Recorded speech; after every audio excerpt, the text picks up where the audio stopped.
میں ایک ایسی خاتون کو جانتی ہوں، جب ان سے ملاقات ہوتی کسی نہ کسی حوالے سے وہ ضرور اس بات کو دہرا دیتی کہ اللہ مجھے اپنے رسول کے شہر میں شہادت کی موت عطا کرنا۔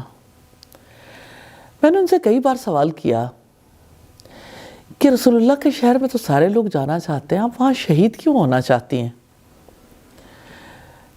تو انہوں نے کہا کہ مدینہ کی شہادت کا تو مقام ہی بہت بلند ہے، اور میرے دل کے اندر یہ تمنا ہے کہ اللہ تعالیٰ مجھے اس شہر میں موت عطا کر دے، اس شہر میں شہادت دے دے۔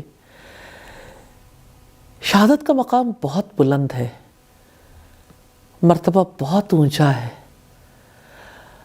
اور اللہ کے رسول صلی اللہ علیہ وسلم نے فرمایا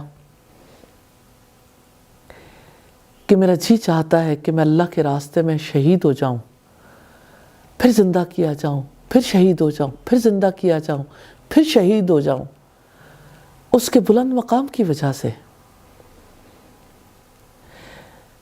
کیا ایسا کوئی عمل ہے جس کی وجہ سے انسان اگر شہید نہیں ہوتا تو شہیدوں جیسا اجر پا لے؟ ایک شخص نبی صلی اللہ علیہ وسلم کے پاس آیا اور کہنے لگا، اے اللہ کے رسول، اگر کوئی اس بات کی گواہی دیتا ہو